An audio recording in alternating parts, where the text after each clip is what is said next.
Welcome to Golf in the Cosmos, where physics meets the fairway and the universe takes a swing at your mind. How we doing? We got the Cosmos crew in the house. What's up? What's going on? We got big week at Harbour Town. Yes, sir. We got Andrew and Miller. Gentlemen, it's good to be back with you in the booth. Yeah, thanks for having us. Excited to move from color commentating this week back to our normal programming, but hope the fans enjoy it this past weekend. That was a great event at Studio One. That was a lot of fun. Man, we live streamed for 3.5 hours the second nine of the Masters. It was quite the event. That was some of the most fun I've had doing some potting. That was some of the best podcasting I think I've done for sure. That was fun. Yeah, I mean, I think we're kind of coming into our own form, as we're learning how to kind of bring what we love about the game to our fans.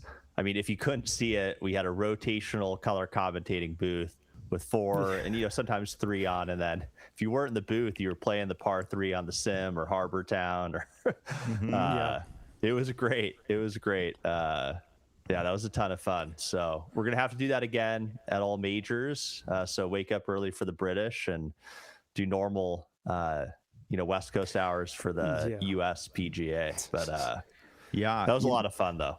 It was, and it was a good Masters. I was hoping for a little more drama. I mean, I would say Saturday was actually more drama filled for me personally than Sunday. I mean, it was almost, Hao Tong Lee's 10 on 13 was almost the highlight, and they didn't even show it. So on the main broadcast. Yeah.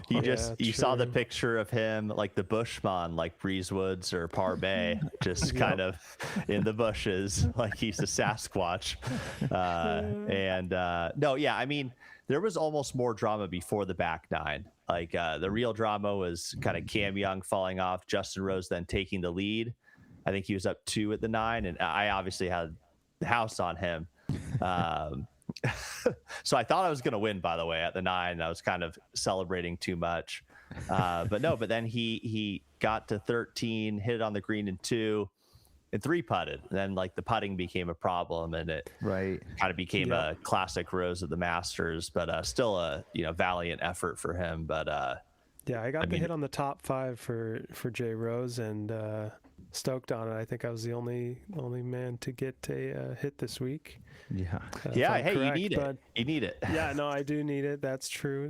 But yeah, I do think Justin Rose played a really solid game, and there's no reason he can't win. But if there's consistently someone that's just gonna dominate that course like Rory did, even without playing well, I just don't think you're gonna beat that or Scotty.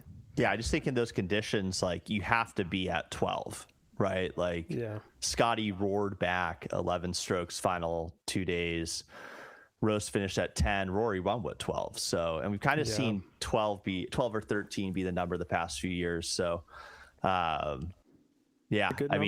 great Masters. I mean, great storylines. I think it's crazy that Rory was minus 12 Friday night. And that ended up being the winning number. I mean, I would have never bet on that. I would have thought, he's it's gonna get to 19 or something. Saturday morning. His second round was electric, though. I mean, I feel like he had 7 birdies or the chip in on 17. It was you saw his round of the tournament on day 2. Yep. True. That really was a special round. That gave him that lead. Yeah. For sure, gave him enough padding to like we said, Andrew, to start playing chess more instead of trying to score. Trying to birdie everything. He wasn't chasing as much. Which is a perfect position to be in. He could coast, and he still would land the plane past everyone else. And so he's like, okay, just got to survive, and somehow did just well enough. So wait, he was minus 12 through 2 days. And then shoots even across the rest of the tournament. I thought he might have been plus 1 or 2 Saturday. So plus 1 to it was 11. I want to say. Yeah, went into the day. 11. Yeah, him and Young, right? Yeah. Right. Yep. And then minus 1 the final day won it. Yep. Wow. Crazy. Yeah, that's crazy. It really was impressive. So, but yeah, great Masters, guys. I mean, I actually can't wait till next year's. The taste of the Masters was a hit. Yeah. Pimento cheese sandwiches. I that was just great munchies during the during the By the way, how broadcast. long is that going to be at my house? Because I don't think it's going to last much longer. I know every day goes by and I'm like, oh my god, I'm probably like not I might, that. if it's late tonight, I might get into it. Like no guarantees. You should Actually, at this point. Yeah, I mean, don't it's not like my family's waiting for it or something. I thought you used it to feed your kids, so yeah, that's what I thought on Monday, but not the case anymore. Yeah. No, but look, we'll put a close to the Masters, and I think a great learning for us is that I think we found something as like a kind of a team within our Cosmos universe. So we'll be continuing to provide it to the fans. But Bryce, shout out to Bryce Bogies. Star was born. A great debut there. He was like a clip farm, dude. Oh my gosh! I got so many clips from Bryce Bogies. It was great. He was really a star. The comments agree. So yeah, he's our Pat McAfee. And I loved him with the glasses on and off. Yeah. But even to having Momo in the booth, Matty Momo, that was it was good to see him get involved. Yeah, we did a nice conclusion. He came on at the end, and we really closed things out with him. Nice. Yeah, he was on the post show for sure. Yeah. So it was a great showing. Great Masters, just everything about it, man. I think we all, are gonna have we all have good memories from it. I think it's it was definitely a hit.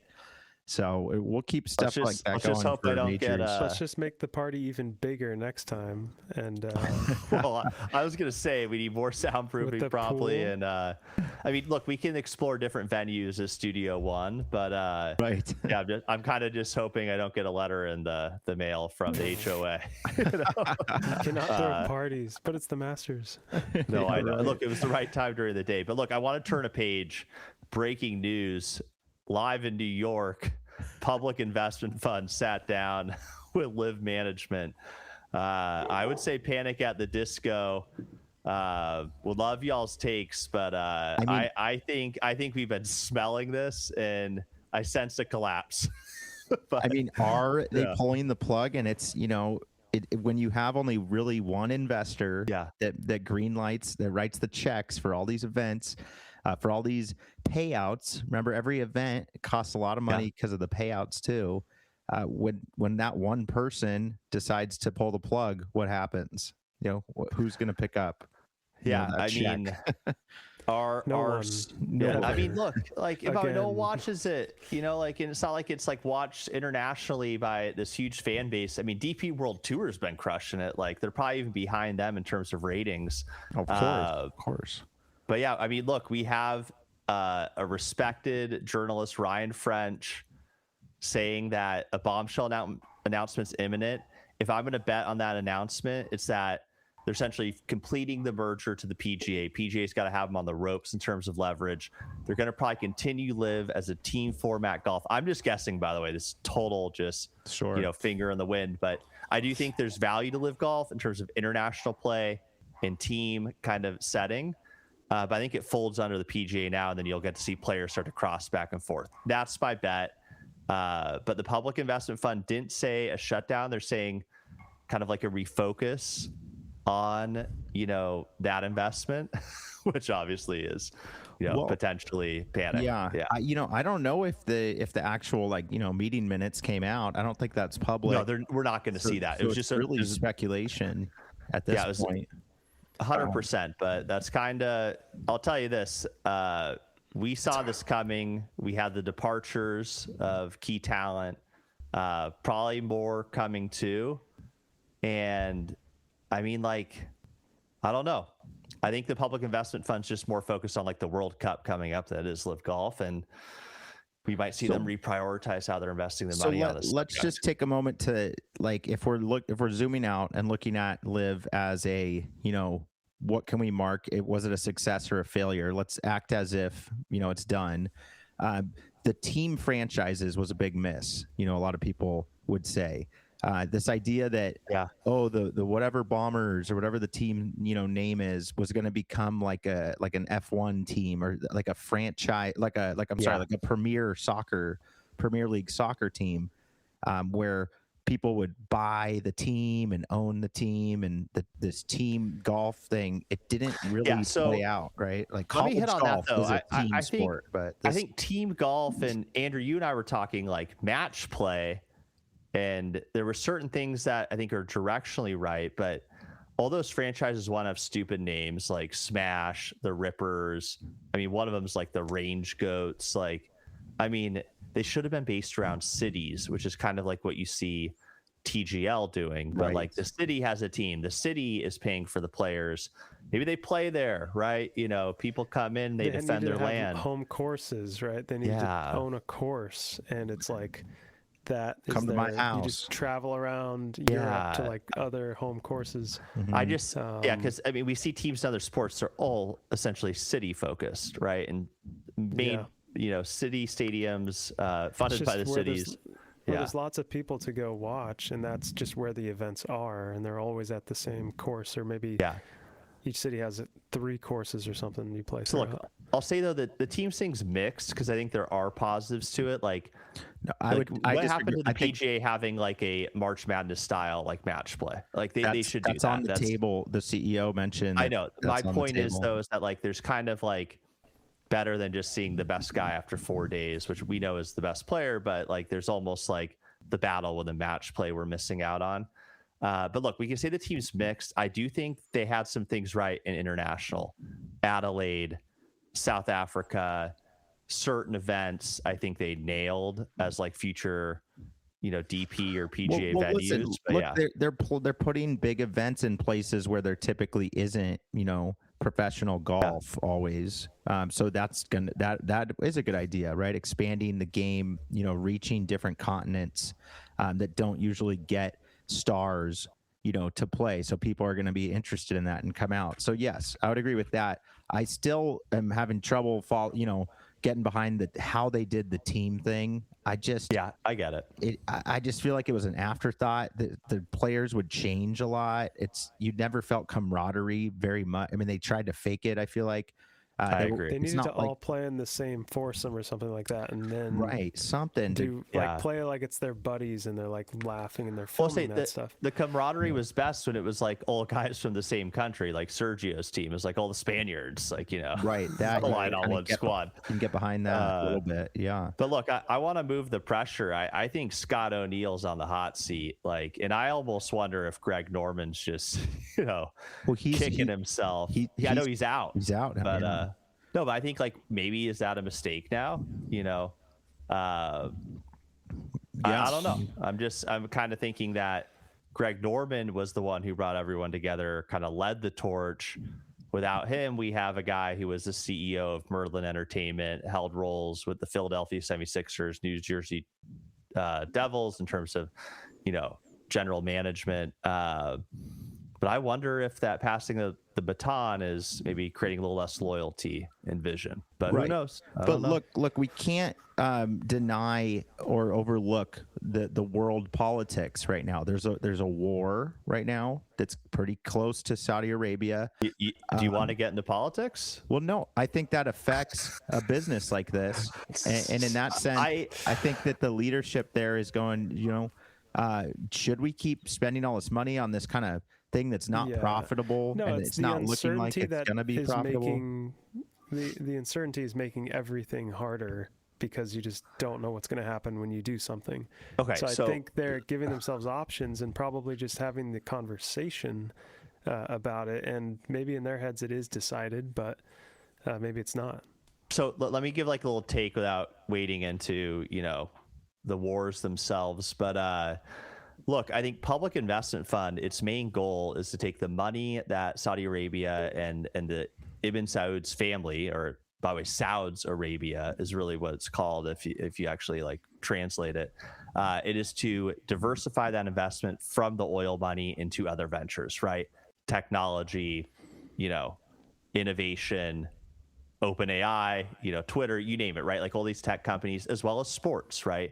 And you're getting, World Cup in their league, by the way, obviously where Cristiano Ronaldo plays, and then LIV.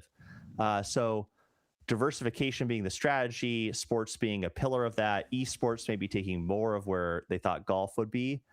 I don't think it changes them from diversifying into golf. They're going to find a way through, but I don't think it's not like they're holding events in missile fire. I guess that, I don't know. I just no, that's don't get me wrong. I think you bring up a good point. I mean, there's a war in Europe. There's a war in the Straits across from them.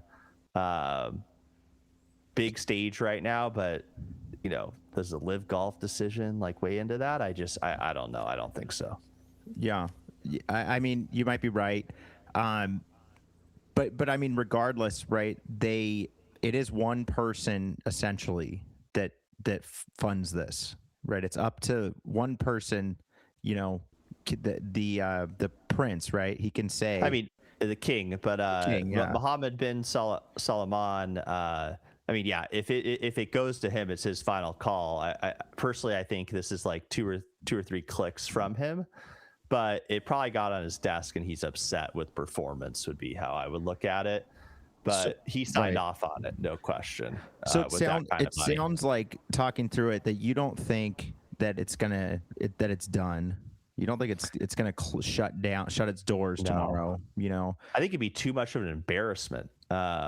I think the way out is like strategic acquisition, which, by the way, what has been already proposed with the PGA when Jay Monahan kind of set it up. So remember when we saw all the news about LIV making a stake and the PIF making a stake in the PGA, like I see some kind of merged path forward, because that would be the best situation for them, right? Essentially join the golf monopoly, instead of being the what I've heard is guaranteed outcomes. The PGA already kind of got that investment. They got a private equity investment, so they kind of don't need the LIV money anymore, and they actually don't want it anymore, right? They're sitting in a good spot.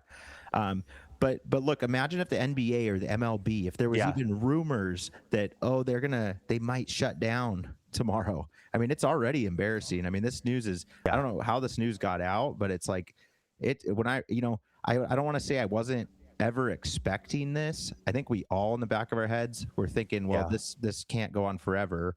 But just the fact that it came so soon after it started, and the fact that this is actually, the talking points, that they're actually, the rumor is they're closing or they're having a meeting about shutting down. Wow. And it's that's kind of, imagine if the MLB was, if that was being talked about. And then, so think about the players who are on that tour. They have to look out for themselves. So they're about to go bank. They're about to lose their jobs. They're about to lose their jobs. Oh, I think they're fine. Well, no, they lost their tour cards. Fine. So they need to play on a tour, right? That's true. They probably have a mortgage and stuff. But yeah, I'm sure they have a padding. Especially of money. now, if they've gotten a bunch. Right. So, by the way, I want to add up to Kevin. You're right. So the Saudi Public Investment Fund provided a framework in 2023, which is about 1.5 billion. That was rejected in 2025, and the PGA took Strategic Sports Group, a consortium of American team owners. So there will be no I think merger. I'll take. But it could be a strategic acquisition at a lower valuation, right? Like I don't know. There could be opportunities for the PGA to expand its reach and grow at a discount, from what maybe it was. But look, I don't know. The timing is really interesting, right? They have some kind of they have some events that aren't as impactful as Adelaide or South Africa. And then it's the week after the Masters, where the main LIV stars did not perform. They didn't make it to Sunday. Terrible. DeChambeau didn't make the cut, for God's sakes. So now it's like their stock price just went even down. They were betting on LIV guys being on TV a bunch. I think so. Yeah. And there was a good stat of how many shots were shown of each player. And that was great. Tyrell Hatton was by far the highest placing player with relative to the amount of times they showed his shots. They did. He had a count. They showed like 11 or 7 Sunday. or something. Yeah. But he was like top 10. Wow. I think he was even higher than that. But so the ratio, so they weren't showing LIV guys, and they weren't forced to either. If a LIV guy was tied with Rory in the final group, guess what? They have to show all of his shots. They showed 71 of Rory's shots, of his 70, which is every shot. Rose had like 59. No, I mean, yeah. Exactly. It was a slaughter if we're going head to head on how the LIV guys performed this weekend. And to your point, it is kind of like a stock price, right? Like how valuable are you any given week? And LIV didn't show up this week. Guess what? If DeChambeau or even Hatton, if he really say he won, maybe I'm tuning into LIV next week, and they're going, we don't need to have that New York meeting, But instead, things kind of went south. They're teetering. And if I saw one take on they added up all the numbers of all the payouts of all the tournaments, and it would almost if you were just going by the numbers, it would make sense to close the doors now and just pay everyone out their contracts and let them walk, and say, hey, we owe you, but we save billion, blah blah, whatever $1 billion by not having to run these events anymore. I mean, I think too that they overpaid for the players too. They're giving Rahm like $500 million. I don't know if you read the article about how he essentially has like an entourage, and flying around on one of their, the PIF private jets all around the world. I mean, he's great, but I don't think he's worth it at that level. He didn't perform. Paying $500 million for a guy who doesn't, I think, have the biggest audience in the United States out of all the players. Right. Bryson does, obviously. Right. So LIV on the hot seat, guys. I mean, is LIV still going to be around? What's going to change? What's going to be different? The rumor was they were funded till 2031, but just like a private company, you're funded until the plug's pulled, so things could change literally the next day. Yeah. I mean, in New York too, maybe there's kind of private equity just licking its chops. Maybe Blackstone looking for a second deal this month. After locking in Tommy Fleetwood, get a league at 50% discount, see what they can do with it, load it up with 80% debt, and go from there. I mean, it would have to be a real, sell-off, a fire sale, if you will. Yeah. If someone else is going to pick up that trash, man. It's just not the product that is, has maybe there's not much upside necessarily. You can have some but they're washed out players, or they invested in majors, guys that won majors, and now they're quickly becoming irrelevant. Some of these guys. So I do think though, thinking of how LIV is now, and they essentially overpaid for talent, and it wasn't like you had, I mean, obviously you had to be good to get in, but kind of guys who are washed up are in, who are kind of maybe should be on the senior tour. There is opportunity, I think, to take on the DP World Tour in Europe and abroad, or make that bigger, right? Like a global tour that is really outside the United States, I think could be successful. I see that more as a decentralized kind of landscape.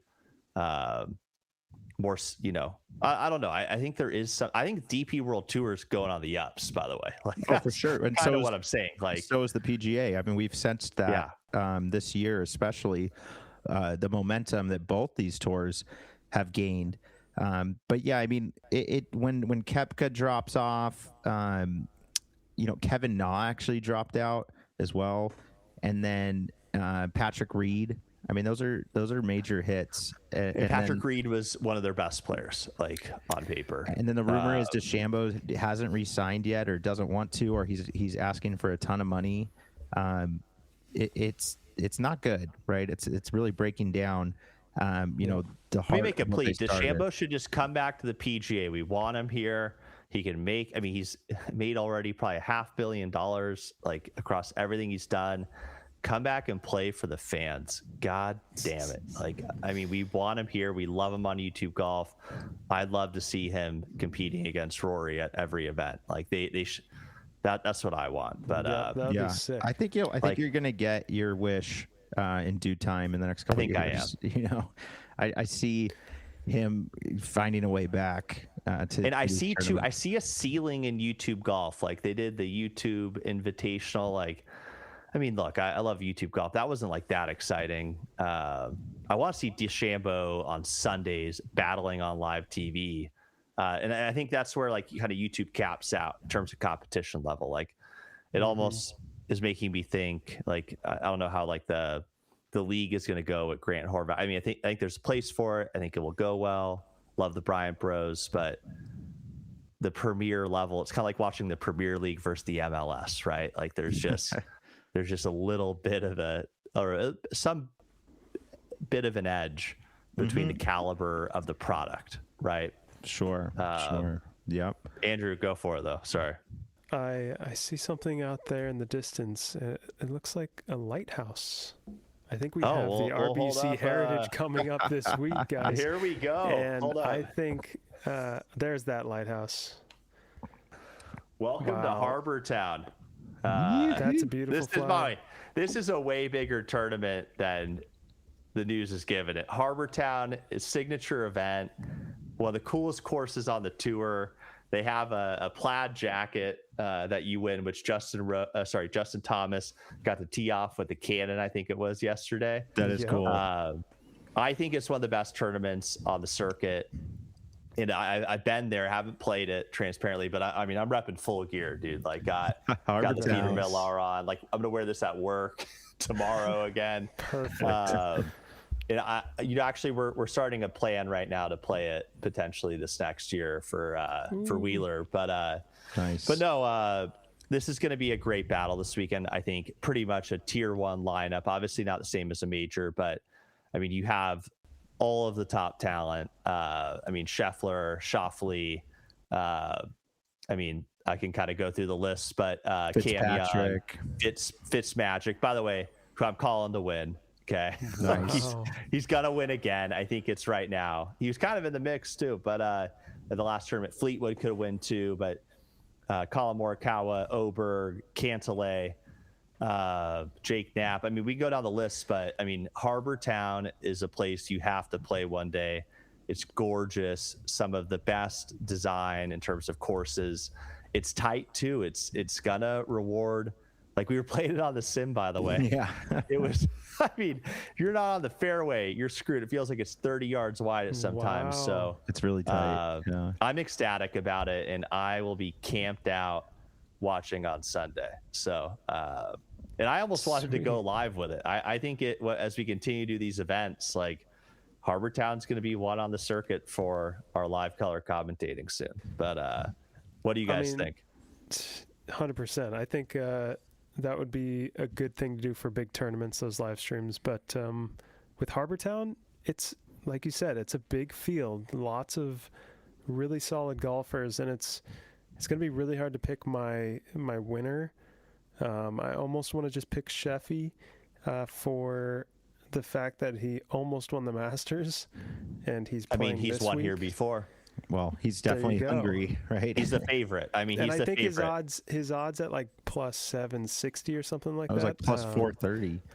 No, it's plus 628 right now, but it might be on a book like in the 400 or 500 zone. Yeah. So it's 5 to 1. Just checking. The model has him at 13.7% to win. That's outrageous. Yeah. But look, tied for 8 last year, won it in 2024, tied for 11 prior. Knows the course. Okay, now the question is, who could beat Scheffler? Like, who actually? I would love to see, like, per round, who's actually beating Scheffler, but he plays so sporadically. Rory, and he's not playing, so. Yeah, well, I'll say this: Sure. Matthew Fitzpatrick won it in 2023. So, I think you're going to see a top kind of 10 caliber guy just take this one. I don't think we're going to see was it Alex Noren last year push the playoff with Justin Thomas? I don't think we'll see that. I see Bob Mack show up, but he's never played well here. Well, look, I'm going to go right into my picks, okay? Like, I'm kind of feeling like the hot hand, even though I haven't won in a few weeks, but that's normal when you're betting on golf. Right. It's normal when you're playing golf. Yeah, that's true. I'm taking Matthew Fitzpatrick to win, though. It just feels like he's been at kind of that top 10 finish zone each week. He lost in a runner-up, then won, then has been completely around since then. I think if he's going to beat Scheffler, like, he can do it. Top 5, I'm going to go completely outside the norm. I'm looking for higher returns here, but if Patrick Cantlay is going to show up one week, I feel like it's here at Harbour Town. He's finished third here before. I feel like he started to actually get close to the leaderboard. I know we haven't seen him like win yet, but if I go back past few tournaments, Masters, by the way, was the silent tied for 12th. Valspar was tied for 7th, Players 32nd, and then like it's kind of been Pebble Beach 14th, American Express 13th, but I have him top 5 this week, which I think is a stretch, but I'm liking it. And then I'm going to go completely outside because I'm up so big right now. I'm trying to like kind of spread the crap stable here. Yeah, I'm going deeper down the list here with a guy who I think can just scratch kind of top 10, but JT Poston. Okay. Okay. I like him. Let me tell you why. Okay, and it hasn't been this year. Okay, spent a lot of missed cuts, but at the course last year tied for 11th, 2024 tied for 5th. If he could play this course well, he could do it, but it's definitely a stretch bet. But I kind of like it. I think this is a tournament where you're going to want to bet day 2, but because we provide him pre-tournament, that's what I'm feeling. But I like the JT Poston, a guy who's done well consistently at the course. But I mean, it's a bit of a stretch. All right, I like that. Yeah, guys, check out the Cosmos research. He is +7. Oh, sorry, there's some delay there. +748 for top 10. Yep. Yeah. So, I mean, look, guys, I mean, you can always check the Cosmos research tab on golfinthecosmos.com. That is built with Claude Code, among other APIs, and some Golf Data API. Golf Data API, shout out. And that's where you can find these kind of value plays and some stats on why. Hey, might as well roll the dice. So for the RBC Heritage, my picks, first of all, I do think it's unfortunate that there's kind of a shadow of this is in the shadow of the Masters. Really, I think this event should be even, a little more talked about. But it's hard because everyone's still kind of talking about the Masters, and there's a little bit also, of I mean, hangover. everyone's it's literally like 2 hours away. Right. I feel like that's why they have it lined up like Makes this. Makes sense. And the field is really impressive. I was actually surprised all these people were going to play, but now, that's a good point. It's 2 hours away, so it makes sense. Why not? They're in the area. But yeah, to see Scheffler playing it, he's my pick. I'm really going. I like it. I'm really going favorites. I just figure he got second last week. He's hungry. He wants to get back in the winner's circle. It's been a while for him in terms of Scheffler time, I should say. The Chef's time. Top 5 I have Fitzpatrick, again going favorites. Top 10 I have Xander for the RBC Heritage. So I'm just playing all the kind of aces that I have. I'm just trying to not lose the $100 on each player and see where it takes me. I know they don't pay very well, but hey, it's better than losing. So yeah, I mean, I'm looking forward to watching it. I'll be honest, I haven't really watched this tournament because I'm guilty of having a real big Masters hangover where I'm kind of like, I need a little break, or I want to go play golf, every day, because I just watched the Masters. So it's good to hear, your enthusiasm about it. I would say I wasn't so privy to it, and it seems like a beautiful course when I saw it on the sim. So I am actually looking forward to. I'll tell you this: you're going to be pleasantly surprised. This is a gorgeous location, and if you're there in person, it finishes at like the mouth of the harbor. It's just one of those kind of unique like geography landmark, and it's on Hilton Head Island, which is an amazing vacation destination in South Carolina. So, which is by the way right by Savannah, which then takes you 2 hours to the Masters. But it's gonna be great. I hope you get to see it during the Thursday, Friday, but also on the Sunday. But it's had some drama as of late, so I think you'll enjoy it. Yeah, I'm looking forward to it. Andrew, have you figured out your picks yet? Yes, I have. Okay, so to win, I'm gonna pick the guy who almost had it last week, Cameron Young, and I like it. Reason being, I think he has a chance. I think he's playing well. He got a little fatigued at the end of the Masters, and I think he has the game for this place. I think his little pause at the top is inspiring, and Yeah. I think he's going to hit some straight long irons on some of these par fours. I'm excited. I mean, he's just been hot. I mean, like, to win at the Players, and he's been all over the leaderboards recently. Like, he had chances past weekend, so it's a good call. Keep going. Yeah. Top 5 is Got Her Up.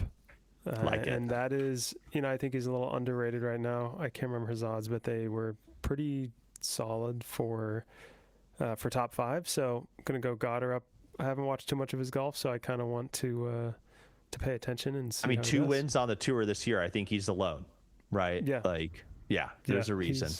He's good. We'll see if the course fits him. Not sure about that. Okay, and then my top 10, I think I'm going to pick Maverick McNeely. Like it. I think I saw he tied for 3rd last year. Yep, that tied for pick. 3rd last year. And top 10 is plus 360. So, I don't know. It's one of those 21.7% top 10 probability. So, 1 in 5 chance. Here we go. I mean, nice. I like the Mav McNeely pick. Got Her Up's good. I mean, it's a fun list too. I get to go watch some, not Scotty. Again, not that I don't want to, but I think it'll be fun. It'll be a good week. Like you said, Miller, great location. Yeah, I mean, premier guys. Like, I don't think you've been there, but this is like top East Coast locations you could have, especially for all the other signatures too. Like, this is kind of its own like major venue. If it wasn't Harbour Town, like in this annual like Heritage tournament, it would be somewhere you see like one of the other majors happen at. Wow. Cool. Yeah, I'm just gonna call it out there. I mean, I guess I'm fully biased. I'm rocking all the gear, and I'm gonna pull up the flag one more time, just for the fans. But yeah, this is Harbour Town. Welcome to the show. Okay, welcome to the show. I love it, guys. So there's your Cosmos Crew picks. Me and Andrew will be playing on Sunday morning in a USAM Tour event. So that's early morning. So be on the lookout for some story updates on that. We're looking for the Cosmos Crew to take home some trophies there. So yeah, I'm really excited for that tournament. I think we just prepared with a round today, got through some really good stuff. We tried copying Rory's 3/4 9-iron on number 12 on Sunday, and I think it really worked on par 3s because like for Kevin, he was just hitting it, swinging too hard or something, and then now took this 3/4. Man, it was holding so much straighter. It was awesome. Yeah, much better control. I think watching Rory succeed with that and lead to the win, it enabled us to go, it's okay to do that. And it's actually, you should do that. You don't need to full swing every number you see. Welcome to my kind of golf. Okay. Like, what? You guys are swinging like wedges, like full strength all the time. I'm doing chop down 9s from 120 every weekend. Like, take the risk out of it, because sometimes that wedge hooks, or you don't like the lie. Like, the 9s just got to get a bit more forgiveness. But well, that's what I love around the green. So I'd say for me, I use that idea around the green when I'm like today. I hit 52 on number 16 Lagos, just bumped it up for my bump and run, and it almost went in the hole. But it was literally like a little, it's kind of that same theory. You just kind of like hit it low. What are you doing? No, probably it especially Tiger always talked about like how he'd hit like a 7-iron a few different ways, or all these clubs different ways, right? Like sometimes you want to knock down, sometimes the wind, you don't want to let it hang too high. But I mean, that you saw Rory do it in the most critical moment. It's because it takes a ton of risk out of the shot, right? Yep. And maybe he got a little lucky that, what was it, 12, right? Where like he said in the interview he aimed over the middle of the bunker, then he got lucky, it kind of rolled out to the right? But that was a guarantee going to make it on the green, instead of him having to hit that wedge a bit harder, and maybe there was a little bit of a swirl, maybe it hits the bunker, right? Like, it's something I think we all should be doing more, but I'm glad you're just learning about it for the first time. Well, I think it's hold on, if you want, like, feel free to switch your putters too. Okay, like, I I'm cool used the if you guys blade today. He got back. You guys are, dude. You know what? Back to blade. It felt good today. Okay, so it's just What's your blade? You Scotty Newport 2 as well. 2.5, I think. Welcome back, and we embrace you. But I'm sorry you had mental issues for a while. But welcome back to the church. I won't be caught dead carrying a spider. Okay, I've seen mallets for years. I know they got hot because the marketing got good. Yeah. But no, I mean, it is a fact you'll roll the ball better, but the blade helps. What do you mean it's a fact, dude? It's a fact, you're bro. a stick handy. Hold up, you're a stick handicap, and I think I beat you in putting competitions. Like, what does that mean? It's a fact. Yeah. Okay. Well, what I'm just kidding, by the way. I know you're really good, but okay. I think I'm better at putting. Fair enough. Yeah. But yeah, no. Andrew was nice sinking putts today. That's for sure. The birdie, the last one to beat me in handicap. Kevin, I had 9 birdie putts with inside 15 feet today. It was crazy. I was wow, that's a good round. 3 of them, and could have made more. But that's I was a good conversion rate still. Right. It's kind of like I think I may have sunk more with my older putter just because I was used to it. But this felt way better to putt with because I could let the ball go, and I'm like, I know where that's going right away. You know. So Andrew, like, if you're providing like almost like a larger point of view on this, what would you say to guys out there who have moved to the spider and maybe are thinking about moving back? I wouldn't think. Give us your pitch. I wouldn't say putting is I'm going to go back home and be there forever, right? It is. I have both because of this reason to be able to go where the putter is working. So I really don't think you choose one, but if someone's been on a spider, I'd say give a little blade a try, figure out what that ball feels like hitting the club, and then make your decision. Don't just be like, I'm a mallet only. But that putt on 18, Andrew, had so much break and so much touch and feel to it. That's a good point. I just don't see the mallet. I don't see you making that with the mallet, like getting that roll over and the speed and the break perfectly like you did today. I was surprised you made that, honestly. It was not an easy putt. Had a hell of a lot of break. The realization is that mallets can roll a ball really straight really well. Sure. But controlling distance is harder, right? So you lose the distance, which actually is sometimes more important to get the ball to die in the hole. And that's how probably I hit that putt on 18. No, because when I was playing Arroyo, I was playing with my buddy Rick and Addison. I was rolling my blade. I almost hit one from 65 feet, like off the green. By the way, double breaker, like left and right and up and down. I'll say this though, I think it's interesting on our tour or like Friends of Golf that I've seen kind of the labs putters spike with JB, seen the mallets hit their peak, and I just hope another one comes out and you guys all switch to it and we keep going on this merry-go-round of swing thoughts with putters. But no, I'm just joking. But I know. I'll tell you this: if you love one putter and you're good with it, you don't need to change. I think putting's all mental, and it's all that kind of like stochastic volatility with the green and like, linear algebra and trying to understand speed and break. Like, I don't think the putter is like how surfing is, right? It's the surfer, not the surfboard. Same with golf. But here, I gotta probably hang up the cleats tonight. Hey, yeah, good. Let's call it, guys. Good chat. It was a good post Masters. That big LIV news, and then everyone got our picks. I don't think you can go wrong with some of these picks that we picked. So I think hopefully we hit some of these. For the fans out there. We've been watching lots of golf. Yeah. So, but thanks to all the fans, whatever ladies got those hats. I would love to see some pictures of those. We need them for the site, by the way. Need them for the site. Site's updated with bets, but we need ladies' hats out there. So.